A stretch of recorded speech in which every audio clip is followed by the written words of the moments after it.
Hai, Assalamualaikum warahmatullahi wabarakatuh. Kembali lagi bersama saya Marsha Fani.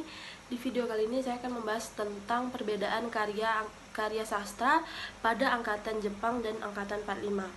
Nah, angkatan Jepang dan angkatan 45 ini merupakan dua angkatan sastra yang berbeda dalam hal latar belakang, sejarah, dan kondisi sosial politiknya.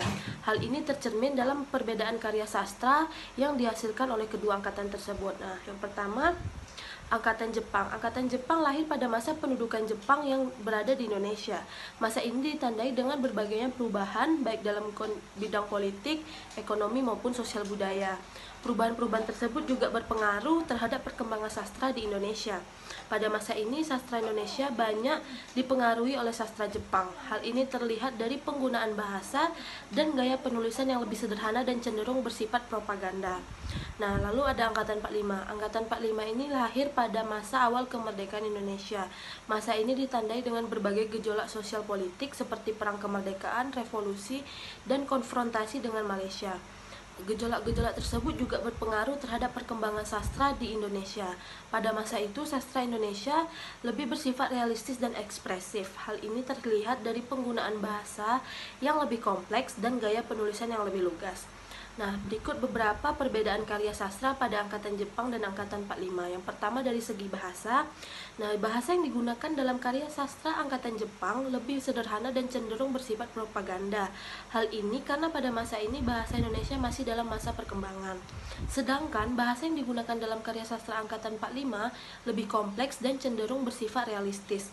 Hal ini karena pada masa ini bahasa Indonesia sudah mulai berkembang dan digunakan dalam berbagai bidang kehidupan.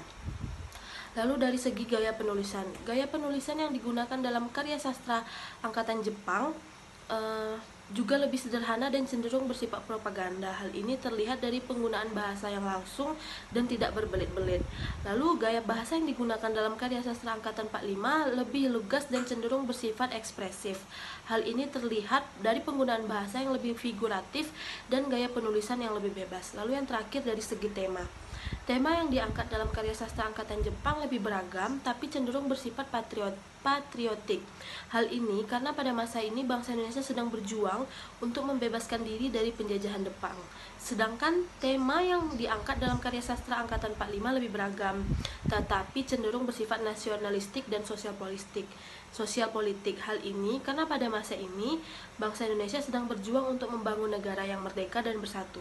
Perbedaan karya sastra angkatan Jepang dan angkatan 45 dapat dilihat dari beberapa aspek yang sudah saya sebutkan tadi.